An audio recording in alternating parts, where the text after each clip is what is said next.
climático es el mayor reto medioambiental en la actualidad y la preocupación social al respecto va en aumento cada año.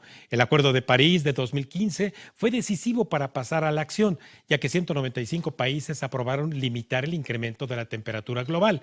Pero en particular hubo un país que se adelantó a ello desde el 2008 y fue la República de Uruguay, y con el diseño de su política energética encaminada a descarbonizar la economía. Por ello es que vamos a conversar con quien lideró ese diseño y la implementación de políticas disruptivas de carácter público orientadas a promover las energías renovables, el doctor Ramón Méndez Galain, y también quien en México impulsa el Clúster Metropolitano de Energía, el ingeniero Jorge John Fonseca. Buenas noches, Ramón. Buenas noches, Jorge. Buenas Buenas noches, un noches, gusto Raimundo. Muchísimas gracias por esta oportunidad. Gracias, un gusto. Doctor Ramón Méndez, es realmente una distinción para Cuentas Claras que uno de los 50 líderes más importantes, así reconocidos por la revista Fortune en el 2016, pues esté con nosotros y en nuestro país. Y yo empezaría, vamos a tener una mesa de análisis en 2 bloques, que te comuniques con nuestra audiencia, porque me atrae mucho la forma en que hablas acerca de la escalera del consumo de energía. ¿Qué tema ese? Realmente, desde los últimos 200 años, desde la Revolución Industrial, la humanidad multiplicó por 100 la cantidad de energía que consume cada año, porque se multiplicó por 10 la cantidad de personas que habitamos en este mundo, y cada ser humano individualmente multiplicó a su vez por 10 la cantidad de energía que consume, y 10 por 10 da 100. Entonces, en la humanidad, esa escalera de la energía lo que nos ha llevado es a estar agotando una buena parte de los recursos naturales que teníamos para proveernos de energía, porque el otro gran tema es que casi las 3/4 partes de toda la energía que consumimos en el mundo es energía que se agota. Son los combustibles fósiles. Es el carbón, es el petróleo, es el gas natural, que además, como agregado, estos combustibles fósiles, como sabemos hoy, son los principales responsables justamente de ese cambio climático que tanto daño nos está haciendo y que tanto interés hoy en día, y tan grande es el acuerdo hoy en día para tratar de enfrentarlo, y eso se logra simplemente disminuyendo hasta llegar a hacer desaparecer completamente el uso de los combustibles fósiles. Jorge Young, en México la política actual energética, sobre todo monopolizada por una empresa, la Comisión Federal de Electricidad, aunque hay relativa oferta hoy de privados, ¿qué tanto está en dirección de conducirse hacia estos acuerdos contra el cambio climático? Muchas gracias por esta pregunta, Raimundo. Y a lo mejor yo empezaría diciendo que nosotros fundamos el Clúster Metropolitano de Energía porque habíamos asegurado un fondo de inversión de más o menos $3,000 millones, un fondo europeo que estaban interesados en invertir en México, precisamente en energías renovables. Desafortunadamente, con estas políticas, con una serie de acciones, algunas críticas que venían desde muy arriba en el gobierno, pues se fueron desmotivando estas inversiones.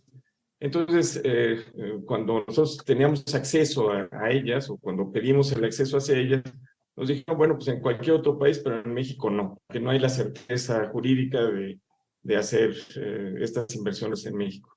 Entonces nosotros migramos en el Clúster Metropolitano de Energía precisamente para hacer un organismo ibero-latinoamericano, si se puede decir esto, y también con presencia en Estados Unidos y en Alemania. Y de ahí pues está la gran relación que tenemos con el doctor Méndez, al cual le agradecemos muchísimo, es vicepresidente también de nuestro clúster. Y la idea pues es fomentar la mayor parte de proyectos utilizando energías renovables en donde se puede. En México, por lo pronto, es muy difícil. Creo que las inversiones privadas en ese sentido pues, están básicamente prohibidas. Pero hay otros países en América Latina donde se da la bienvenida a este tipo de energías, ¿verdad? Que son realmente no contaminan, son amigables al medio ambiente, etcétera. Y además, que es tal vez lo más importante, es que son las más baratas en cuanto a el costo de generación de electricidad.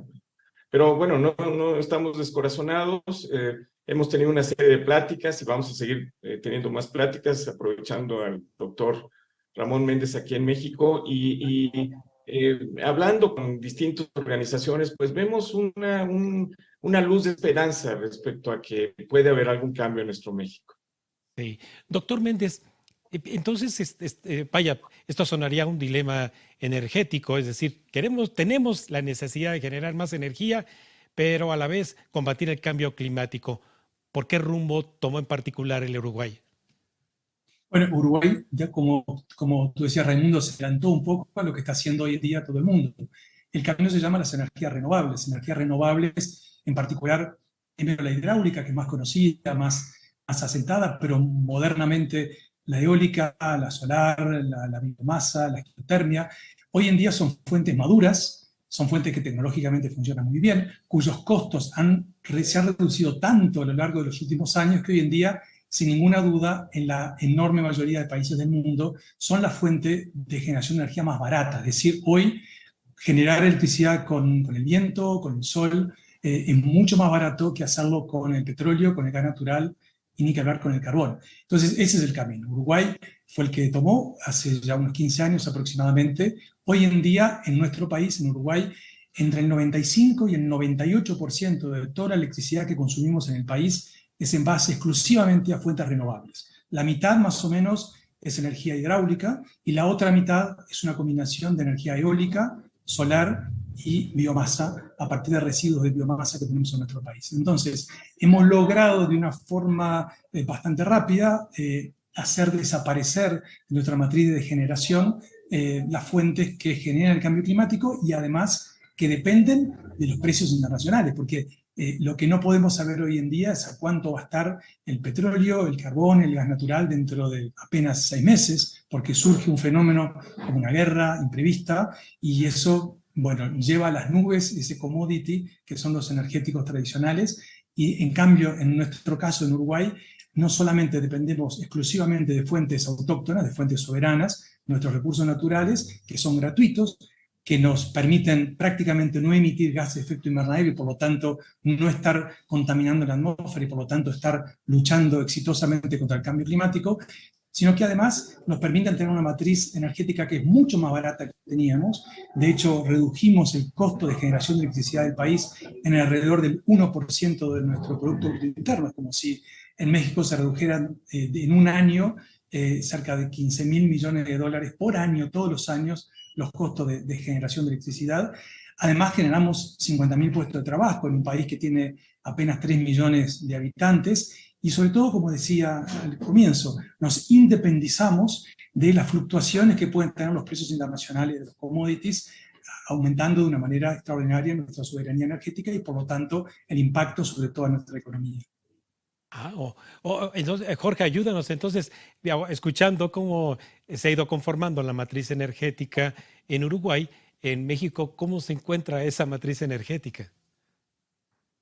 Bueno, tenemos aproximadamente 25% de energías renovables, ¿no? Incluyendo, bueno, le llaman energías limpias, en efecto, ¿no? Incluyendo hidroeléctricas e incluso energía nuclear, que en México tenemos una planta. Pero realmente podemos hacer muchísimo más, porque si ves las condiciones de sol y viento en México son extremadamente buenas. Ya quisieran muchos países de Europa, sobre todo Alemania en particular, pues, tener las condiciones que nosotros tenemos para generar electricidad con estos recursos naturales, ¿no? Y eso nos viene un punto muy importante, Raimundo, que es la cuestión de soberanía. Y yo creo que el doctor Méndez podría hablar muy bien de lo que es en sí la soberanía nacional en cuanto a energéticos, ¿no? Porque es un ejemplo muy importante de lo que ha sucedido en el mundo, no solamente en América. Doctor Fonseca, doctor Méndez, cuando en México, y seguramente, no supuestamente, seguramente ocurrió en Uruguay, hay quien se cuelga de la energía oficial, hay quien usa como fuente de energía la madera. ¿Cómo ir implantando una política pública disruptiva en ese sentido? Bueno, ese es un tema central, absolutamente, y lo estamos viendo en todos los países de la región particularmente. Para avanzar en una transformación energética o para avanzar con firmeza en un rumbo energético, es muy importante llegar a acuerdos. Tenemos que llegar a acuerdos. Si no llegamos a acuerdos, lo que ha pasado, por ejemplo, en mi país, pero en muchos países de América Latina también sucede, es que llega un gobierno y cambia absolutamente lo que venía siendo el anterior, y luego viene el siguiente y cambia lo que había hecho el segundo, y así siguiendo. Y los rumbos energéticos no pueden durar 4 años, 5 años o 6 años, tienen que durar bastante más que eso, porque se trata de hacer inversiones que se van a repagar por lo menos en 15 o 20 años, si es una planta nuclear en 40 años. Los rumbos son el gran tema fundamental para los rumbos energéticos, como decía. Entonces, llegar a acuerdos resulta fundamental. En nuestro caso, como decía Jorge recién, un tema fundamental había una mirada que podemos llamar de derecha, una mirada que podemos llamar más liberal y otra que podemos llamar de izquierda, más estatista, por decirlo de alguna forma, que también existió en nuestro país.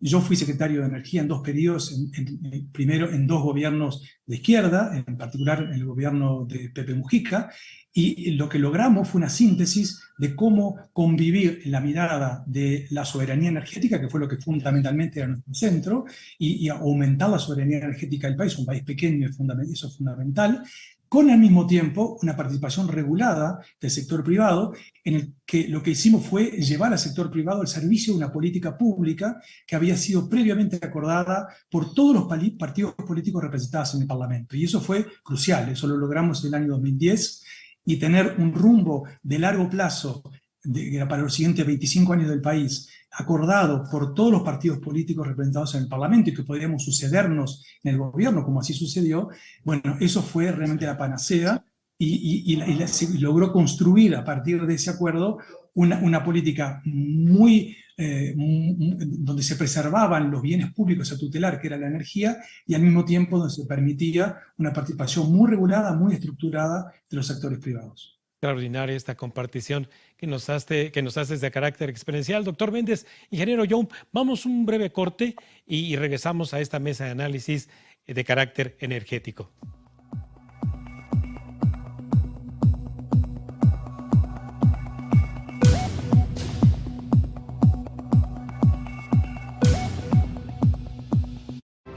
Estás viendo Cuentas Claras con Raimundo Tenorio.